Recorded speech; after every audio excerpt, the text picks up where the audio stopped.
오늘은 77주년 창립 기념 주일입니다. 하나님께서 우리 교회와 함께 하셨는데요. 앞으로 우리 교회가 어떤 방향으로, 어떻게 하나님이 기뻐하시는, 예수님 꿈꾸시는 교회로 나아갈 수 있을지 오늘 본문을 통해 여러분들과 함께 나누고자 합니다. 여러분, 코끼리 사슬 증후군이라는 그런 말을 들어보셨나요? 사육사들이 코끼리를 훈련시킬 때 이 새끼 코끼리는요, 강하고 단단한 쇠사슬로 발목을 묶어서 통제하는 반면에 어미 코끼리는요, 아주 가느다랗고 어떻게 보면 끈과 같은 그런 얇은 사슬로 그냥 말뚝에 박아서 저렇게 통제한다고 합니다. 왜 그러냐면요, 이 코끼리가 굉장히 기억이 좋거든요. 그러니까 어린 시절 새끼 때 사육사들이 훈련을 시킬 때 이 두꺼운 사슬을 발목에 묶고 한쪽 끝은 아주 단단한 나무 기둥에 이렇게 고정을 시키죠. 그리고 코끼리가 이제 마음껏 다니도록 하는데 짧다 보니까 이렇게 다니다 보면 이 팽팽하게 자기를 발목을 이렇게 옥죄는 쇠사슬이 있다는 것을 이제 새끼 코끼리가 알게 되면 안간힘을 쓰고 그 사슬에서 벗어나려고 발버둥을 칩니다. 그런데 그렇게 벗어나려고 노력하면 할수록 그 쇠사슬이 자기의 발목을 옥죄면서 고통을 느끼게 되죠. 그리고 어느 순간 깨닫게 됩니다. 내 힘으로는 절대로 이 쇠사슬을 끊을 수 없구나. 그리고 모든 것을 포기해버립니다. 그때부터는 이 코끼리는 조금만 사슬이 팽팽해지면 여기가 내 활동 영역의 끝이라고 생각하고 힘쓰기를 포기하는 것이죠. 그래서 이렇게 사육당한 코끼리가 어른이 되면 그때부터는 그냥 끈 하나를 발목에 묶어놓고 말뚝에 박아놔도 이 코끼리는요, 자기가 절대로 벗어날 수 없다는 자기의 생각에 갇혀서 사육사에 의해 철저히 통제를 당하게 되는 것입니다. 그러니까 이 코끼리를 속박하는 것은 사육사나 또는 사육사가 발목에 묶어놓은 사슬이 아니라 자기가 절대로 벗어날 수 없다라는 자기 생각, 두려움, 과거에 대한 생각, 기억에 묶여서 갇혀 있다는 것입니다. 여러분, 우리가 교회에 오면서 가장 많이 듣는 단어가 구원이라는 단어죠. 기독교의 목적은 구원입니다. 예수님이 이 땅에 오신 목적도 구원이고 우리가 교회를 나오는 이유도 구원받기 위함입니다. 구원이란 무엇이냐면 어디로부터 건져낸다, 혹은 어디로부터 풀어서 해방시킨다라는 문자적 의미가 있습니다. 사람들은 누구나 각자 벗어날 수 없는 자기만의 속박의 자리가 있어요. 질병, 분노, 탐욕, 우울감 또는 갈등, 물질적, 정신적, 감정적, 영적인 속박의 자리에 우리는 다 머물러 있습니다. 그래서 예수님이 이 땅에 오신 거예요. 우리가 8장부터 9장까지 계속 보고 있는 예수님의 이 10가지 기적은 인간을 속박하는 모든 종류의 사슬로부터 우리를 자유케 하시는 예수님의 권세를 보여주고 있습니다. 오늘 주님은 가장 근본적인 측면에서 주님이 어떻게 우리를 벗어날 수 없는 삶의 속박으로부터 자유케 하시는가, 이 본문을 통해 여러분과 함께 나누고자 합니다. 첫 번째, 예수님은 우리를 자유케 하시려고 우리가 속한 삶의 자리로 내려오셨다는 것입니다. 자, 9절 말씀을 한번 같이 읽어볼까요? 같이 읽습니다. 예수께서 그곳을 떠나 지나가시다가 마태라 하는 사람이 세간에 앉아있는 것을 보시고 이르시되 나를 따르라 하시니 일어나 따르니라. 아멘. 자, 오늘 누가 등장하면 마태라는 사람이 등장합니다. 여러분, 마태 어디서 많이 들어보셨죠? 마태복음의 저자입니다. 이 마태복음을 기록한 사람입니다. 이 사람은 예수님의 제자가 되기 전에 세리였어요. 세리는 로마에 의해 임명을 받아 동족들에게 세금을 징수하여 로마에 상납하는 일을 하는 사람들이었습니다. 근데 문제는 뭐냐면 이 세리들이 과잉징수, 부당징수, 강제징수를 통해 거둬야 될 것보다 훨씬 많은 돈들을 착취를 하고 그것을 통해 부당한 이익을 쌓아 막대한 부를 누렸던 사람들이었어요. 그러니까 유대인들의 시선 속에 세리들은 기생충 같은, 동족의 피를 빨아먹고 사는 기생충 같은 존재들이었죠. 그 당시 죄인들의 대명사는 두 가지였는데 바로 창기들이었고 바로 이 세리들이었어요. 여자들은 창기, 남자들은 세리. 상종할 수 없는, 하나님도 버린 인생들이라고 여겼던 사람들이 세리였습니다. 근데 오늘 본문을 보면 우리는 세 가지 충격을 받게 되는, 첫 번째는 예수님이 자기의 제자를 부르시는데 바로 세리 마태를 제자로 부르셨다는 사실입니다. 그리고 두 번째 충격은요, 예수님이 이 세리 마태를 자신의 제자로 부르시는 장소가 어디인가 하는 거예요. 오늘 구절을 보니까 예수님이 뭐라 그러냐면, 지나가시다가 세간에 마태가 앉은 것을 보시고 나를 따르라 하심에 일어나 따르니라, 이렇게 말합니다. 지금 예수님이 마태를 제자로 부르실 때 어디서 제자로 부르십니까? 세간에 앉아 있는 마태를 부르는 거예요. 마태가 회개하고 개가천선해서 세리의 직업도 때려치고 이제는 정말 종교에 기이해서 예배를 드리고 거룩하게 살아갈 때 그 마태를 제자로 부른 게 아니에요. 세간에 앉아 있다는 건 뭐죠? 여전히 죄악의 한가운데서 죄를 짓는 그 일을 하는 현장 한가운데 주님이 찾아가셔서 세리 마태를 제자로 부르시는 거예요. 그런데 진짜 세 번째 충격은 뭔지 아세요? 오늘 본문을 보니까 예수님이 지나가시다가 그냥 마태를 향해서 한마디 하신 거예요. 나를 따르라. 그런데 마태의 반응은 즉각적이었습니다. 즉각적으로 자리에서 일어나 그 세간의 자리를 털어버리고 즉각적으로 예수님의 제자가 되어 예수님을 따르는 삶을 살기 시작한 거예요. 같은 사건을 다루고 있는 누가복음을 보면 5장 27절과 28절에 이렇게 기록하고 있습니다. 그 위에 예수께서 나가사 레위라 하는 세리가 세간에 앉아 있는 것을 보시고 나를 따르라 하시니 그가 모든 것을 버리고 일어나 따르니라. 여러분, 마태가 세간을 버리고 세간의 자리를 박차고 예수님의 제자가 되는 것은 쉬운 일이 절대로 아닙니다. 마태는 모든 것을 버리고 예수님을 따른 거예요. 많은 사람들이 속박에서 벗어나지 못하는 이유가 뭘까요? 여러분, 중독과 죄에서 벗어나고 싶지 않은 분이 아무도 없어요. 알코올에 중독된 사람은 어떻게든 알코올을 끊고 싶어 하죠. 도박에 빠진 사람은 자기 손목을 자른 한이 있어도 그 도박을 끊고 싶어 하지 않습니까? 사람마다 각자의 차이가 있지만 누구나 나를 옥죄는 인생의 문제들, 죄의 자리가 있어요. 다 죄의 자리를 벗어나고 싶죠. 마태가 본명, 오늘 보니까 누가 보면 레위라 그러잖아요. 레위. 그건 뭐냐? 레위 족속이란 말이에요. 하나님을 성전에서 섬겨야 될 하나님의 거룩한 아들로 태어난 이 레위가 무슨 일인지 모르지만 세리가 된 것입니다. 그는 끊임없이 고민했을 거예요. 사람과 멸시와 천대를 받고 하나님부터 버림받은 저주받은 인생이라는 욕을 먹으면서까지도 갈등하면서도 그 세간의 자리를 박차고 벗어나지 못하는 이유는 무엇입니까? 어미 코끼리가 한 발자국만 내디디면 얼마든지 벗어날 수 있는 사슬을 끊어버리지 못한 채 그 사슬 안에 갇혀 있는 이유는 무엇입니까? 우리의 마음 안에, 우리의 생각 안에 우리를 묶고 있는 보이지 않는 영적 사슬이 있어요. 속박의 자리가 주는 즐거움, 그리고 그 자리로부터 이탈할 때 오는 불안감이라는 이 보이지 않는 감정적 사슬이 우리를 묶고 있는 것입니다. 마태에게 세간이라는 자리는 고통의 자리였지만 동시에 돈과 권력을 보장받는 자리였어요. 비록 사람들은 잃고 사람들도 멸시와 천대를 받지만 나는 그 보상으로 돈과 권력을 얻는다.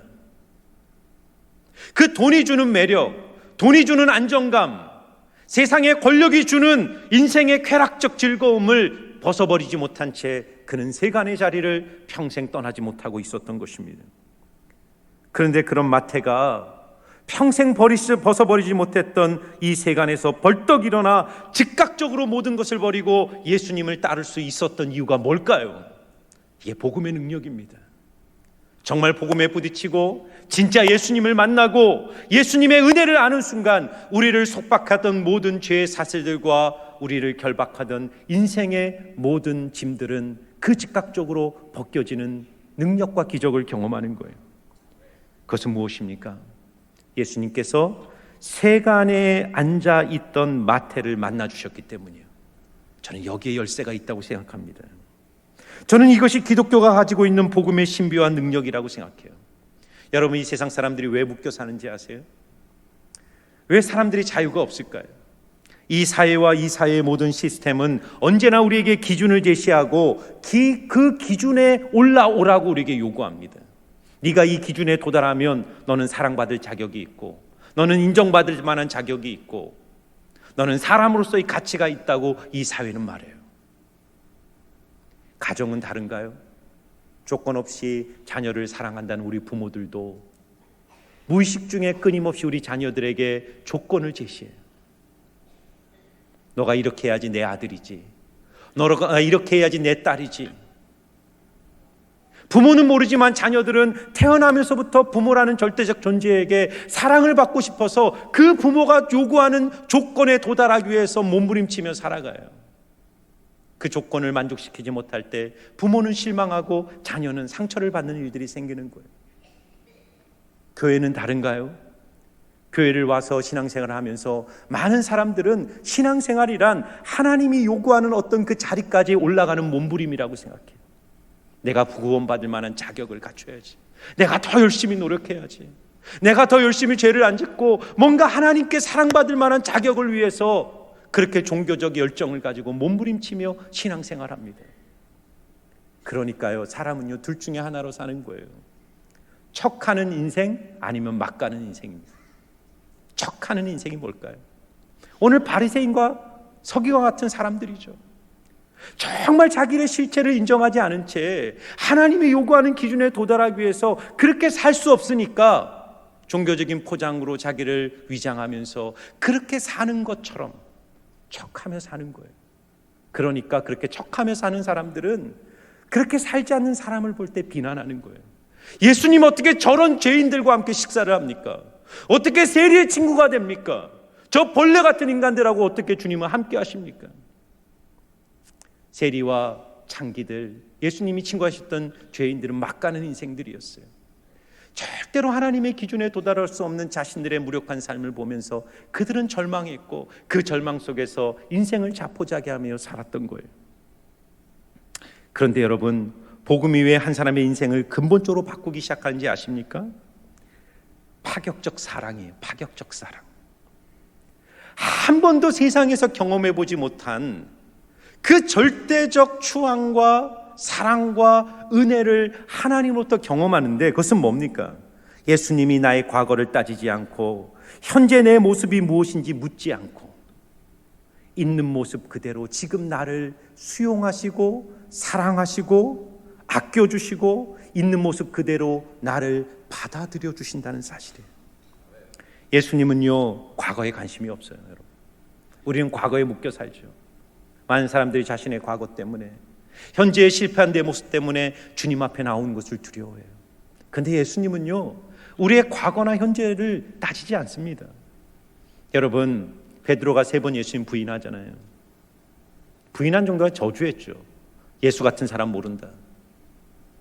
그런데 그 깊은 실패와 좌절의식 속에서 부활하신 주님을 만났음에도 불구하고 그 실패의식에 벗어나지 못한 채 옛사람의 어부의 생활로 돌아가 디베레 바닷가에서 밤이 새도록 그물질을 하고 실패한 베드로를 주님이 만나주셨어요. 부활하신 주님이. 그때 주님이 뭐라고 묻는지 아세요? 너가 나를 사랑했느냐라고 묻지 않아요. 너가 그때 나를 정말 사랑했니? 사랑했다면 어떻게 나를 부인하지? 묻지 않아요. 주님은 지금 묻는 겁니다. 내가 나를 사랑하느냐? 여러분, 오늘 예수님이 여러분의 인생에 찾아오실 때 주님은 여러분의 과거나 현재의 모습이 무엇인가를 따지지 않습니다. 주님은 하나님의 사랑이 우리의 삶에 부어질 때 나타날 전혀 새로운 미래를 기대하면서 오늘 내 인생에 찾아오는 줄 믿으시기를 주의 이름으로 축원합니다. 여러분, 너무나도 놀라운 말씀인 로마서 5장 8절을 보세요. 제가 회심하게 된 결정적 계기가 됐던 말씀 중에 하나예요. 저는 깊은 열등감 속에서 주님은 나를 사랑하지 않을 거야. 나같이 죄인, 실수 많고 연약하고 늘 범죄하는 나를 주님이 사랑하실까? 나는 사랑받을 자격이 없어. 그때 주님이 내 마음에 찔러주신 말씀이 로마서 5장 8절이었어요. 같이 한번 읽어볼까요? 시작. 우리가 아직 죄인 되었을 때 그리스도께서 우리를 위하여 죽으심으로 하나님께서 우리에게 대한 자기의 사랑을 확증하셨느니라. 아멘. 여러분, 하나님이 여러분을 사랑하는 것을 믿으십니까? 그래서 확증하십니까? 여러분, 그 근거가 뭐죠? 여러분들이 세간에 앉아 있을 때, 여러분들이 범죄 현장 속에서 사람에게 조롱과 멸시를 받고 벌레 취급 받을 때, 바로 죄인 되었을 때, 원수 되었을 때, 하나님이 마땅히 우리를 심판해야 될 그때, 우리에게서 사랑받을 만한 조건을 단 하나도 찾을 수 없을 그때, 주님은 자기 아들을 우리를 위하여 내어주심으로써 우리에 대한 완전하고 영원한 사랑을 확증해 주신 것입니다. 그러므로 사랑하는 여러분, 오늘 마태의 인생을 바꾼 것은 이 파격적 사랑이었어요. 마태는 태어나서 한 번도 자신을 있는 모습 그대로 바라봐주고 인정해준 사람을 만난 적이 없었습니다. 언제나 자신의 이름 앞에 세리라는 꼬리표를 붙이고 자신을 비난하고 평가받는 그 세상 속에서 마태의 마음은 굳어지고 그는 보상심리로 돈과 권력과 쾌락에 매달렸을 거예요.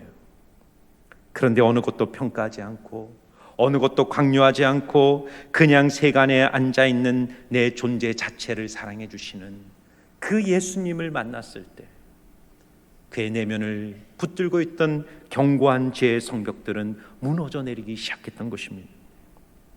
고린도서 5장 17절 말씀이에요. 누구든지 그리스도 예수 안에 있으면 새로운 피조물이라 이전 것은 지나갔으니 보라 새 것이 되었도다.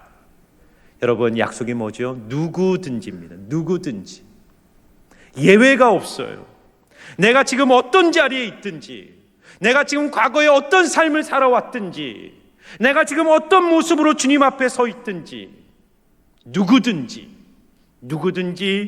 그리스도 안에 있으면 새로운 피조물이라. 이전 것은 지나갔으니 보라 새 것이 되었도다. 세상은 조건을 걸죠. 그러나 하나님은 조건을 걸지 않아요. 하나님은 무조건적으로 주님 앞에 나오는 자를 사랑하시고 끌어안아 주시고 회복시켜 주시고 영광스러운 존재로 세워주시는 줄 믿으시기를 바랍니다. 그런데 여러분, 한 가지 조건이 있어요. 딱 한 가지. 우리가 주님 앞에 나가 회복되고 새로운 피조물이 되는 단 한 가지 조건은 나에게 구원자가 필요하다는 것을 진심으로 인정하는 거예요.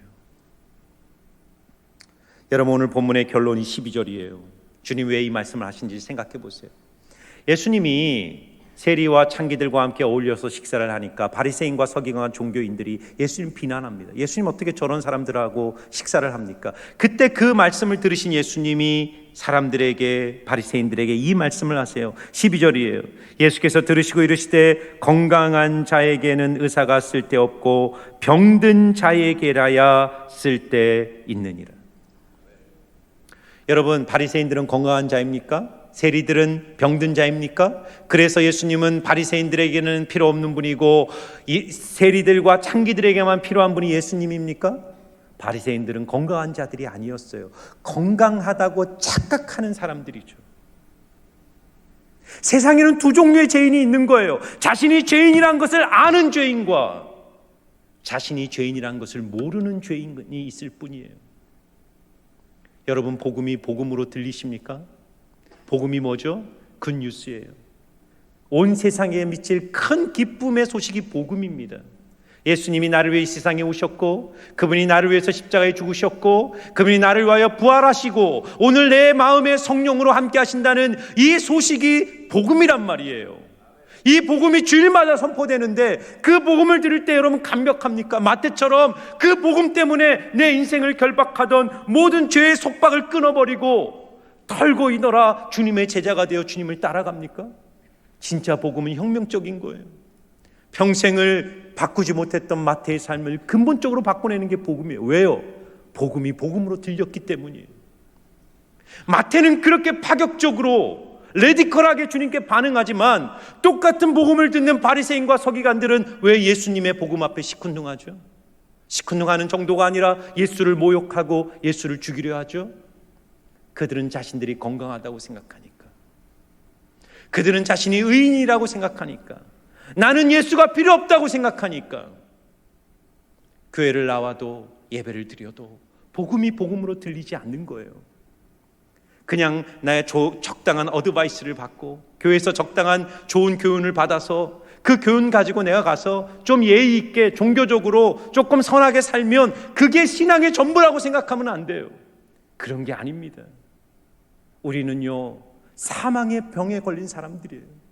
예수가 없으면 죽음의 지배를 받고 살다가 결국은 영원한 죽음에 처하는 인생일 수밖에 없는 거예요.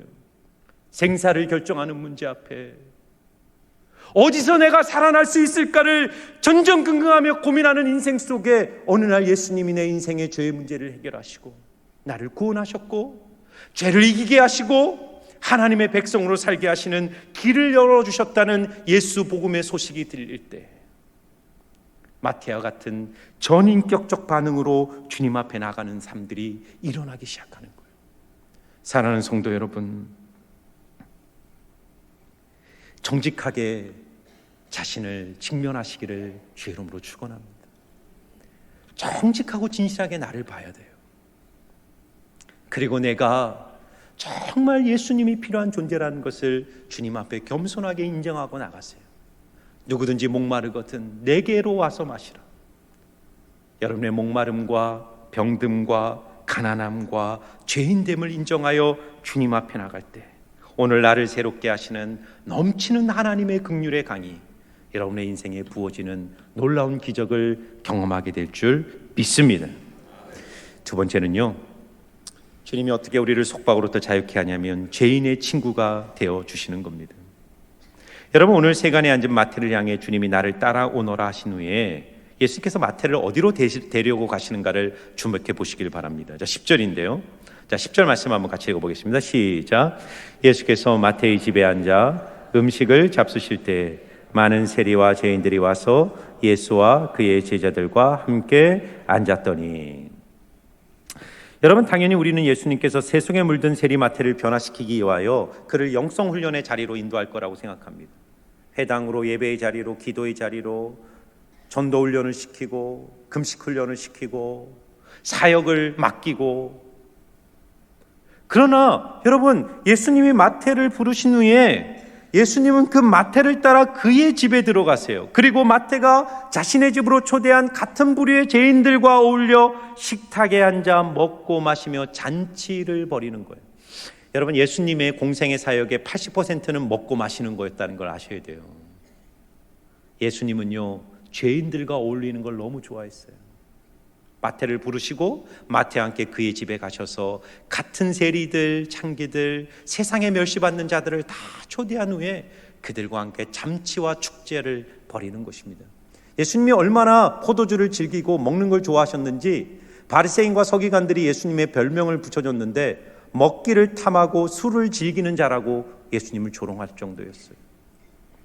여러분, 잘 들어보세요. 많은 분들이 예수님을 따르는 것이 종교적 의무를 감당하는 부담스러운 일이라고 생각합니다. 성경에는 우리를 향한 하나님의 수많은 명령들이 등장해요. 가라, 순종해라, 희생해라, 증인이 되라, 용서해라, 섬기라, 나누라, 구제해라. 수백 수천 가지의 명령들이 성경에는 가득 차요.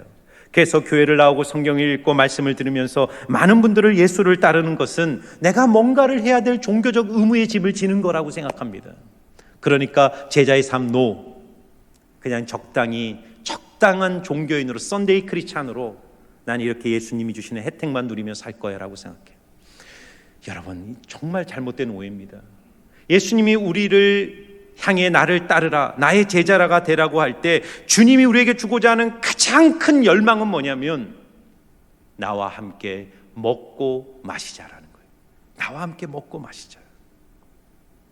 성경에 등장하는 모든 명령의 가장 근본이 되고 뿌리가 되는 단 하나의 본질적 명령이 있다면 내게로 와서 먹고 마시라. 내게로 와서 먹고 마시라. 수고하고 무거운 짐진 자들아 다 내게로 오라. 내가 너희를 쉬게 하리라. 여러분, 요한계시록 3장 20절을 보세요. 볼지어다 내가 문 밖에 서서 두드리노니 누구든지 내 음성을 듣고 문을 열면 내가 그에게로 들어가 그와 더불어 먹고 그는 나와 더불어 먹으리라. 아멘. 여러분, 예수님이 우리를 부르는 것은 우리에게 일을 시키고 사역을 맡기고 종교적인 수행을 하라고 부르는 것이 아닙니다. 주님은 나와 사귀자는 거예요. 너가 내 안에 오면 내 살을 주고 내 피를 주겠다는 거예요. 내가 십자가와 부활을 통해 일어난 하늘의 모든 신령한 양식으로 내 배에서 생수의 강이 흘러가는 것처럼 내 영혼을 풍족하게 채워주겠다는 것입니다. 교회를 오래 다니는 분들이 빠질 수 있는 위험이 있어요. 교회에 오실 때 두 종류가 있는 것 같아요. 어떤 분들은 빨리 예배드리고 집에 가기 위해서 교회 오시는 분들이 있어요. 하루 빨리, 조금이라도 빨리 예배드리고 집에 가기 위해서. 그래서 왜 이렇게 설교가 길어지는 거야? 그냥 앞자리에 잘 안 왔잖아요. 뒤에 빨리 가시려고 뒷자리에 막. 앞자리부터 채우셔야죠. 하나님의 임재 앞에 가는 겁니다. 하나님의 임재 앞에. 초신자들이나 그럴 경우 우리가 그럴 수 있어요. 그런데 또 어떤 분들은요, 예배의 감격은 점점 약해지는데 사역에 대한 열망이 커지는 분들이 있어요. 예배의 기대감이 없어요. 주님과 먹고 마시는 것에 대한, 주님의 초대에 대한 감격은 없어요. 근데 내가 주님을 위해서 무엇을 할까? 마르다처럼 내가 주님을 위해서 뭘 봉사를 할까? 내가 어떤 사역을 할까? 그래서 교회는 아파지는 거예요.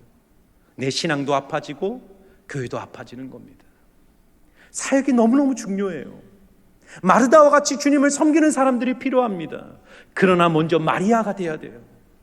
주님 발 앞에 엎드려서 하나님이 내게 베풀어 주신 하늘의 식탁에 앉아 그 주님이 내게 주시는 하늘 양식을 먹는 영적 배부름을 경험해야 그 영적 파워를 가지고 하나님을 섬기고 이웃을 섬기고 선교의 사명을 감당하는 능력 있는 교회로 세워지는 것 아니겠습니까? 여러분, 교회는요, 심플하게 두 가지만 딱 붙들면 돼요. 예배와 선교입니다. 누구든지 목마르거든 내게로 와서 마시라. 이게 예배입니다.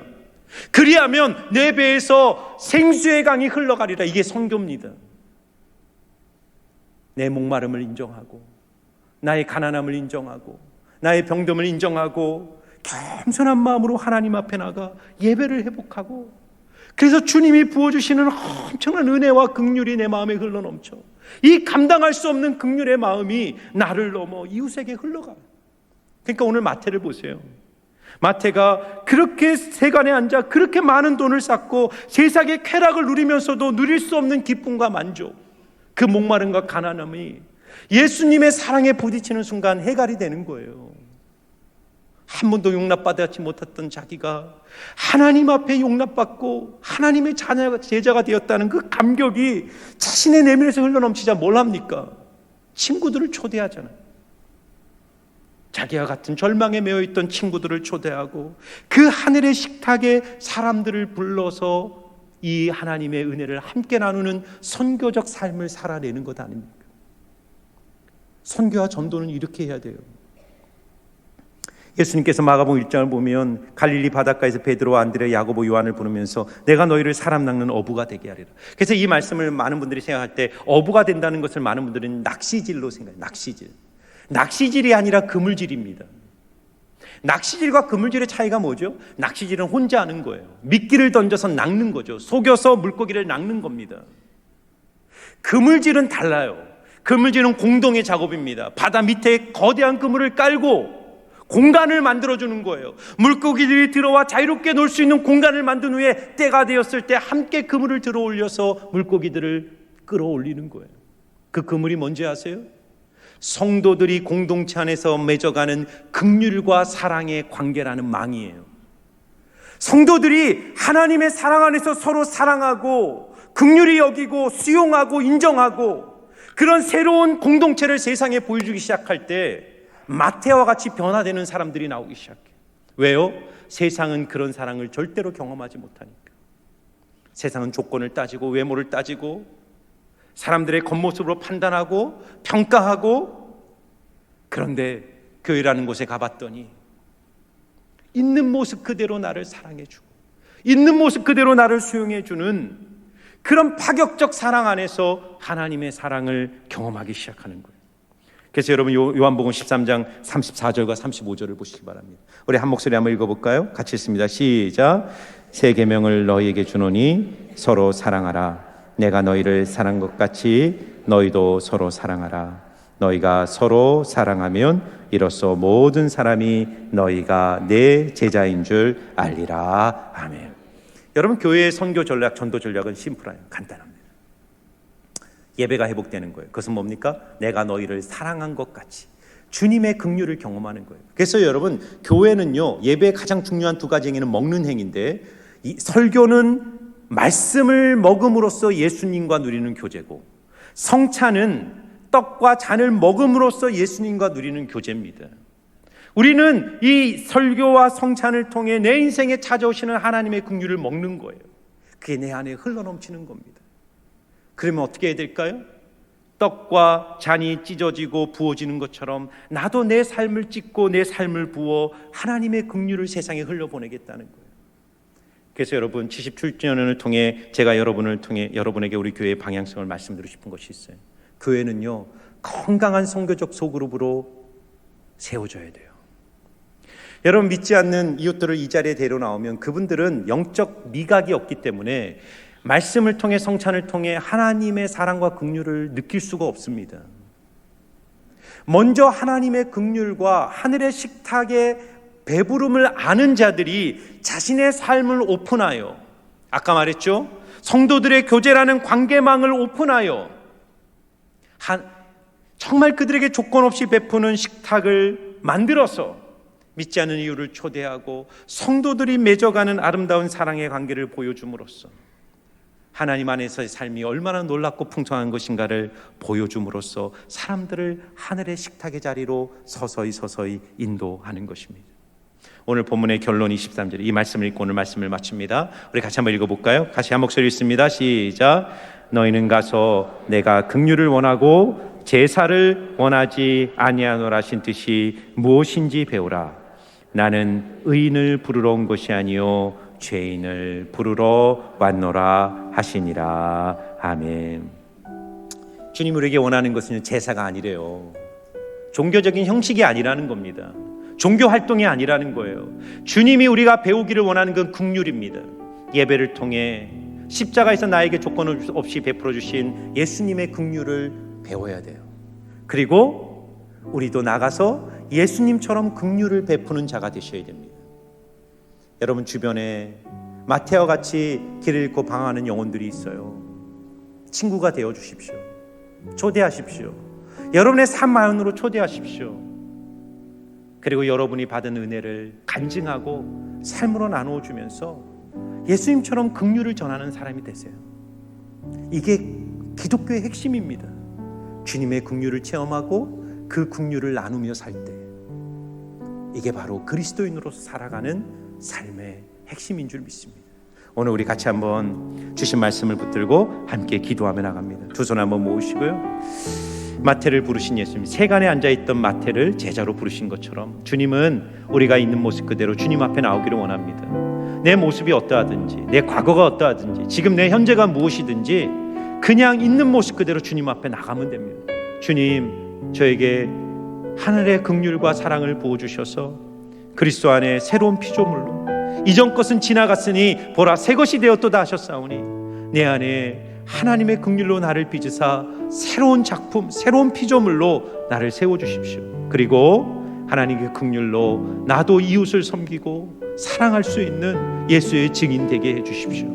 이 말씀 우리 마음에 새기면서 우리의 목소리로 하나님께 간절히 기도하며 나갑니다. 같이 기도하겠습니다.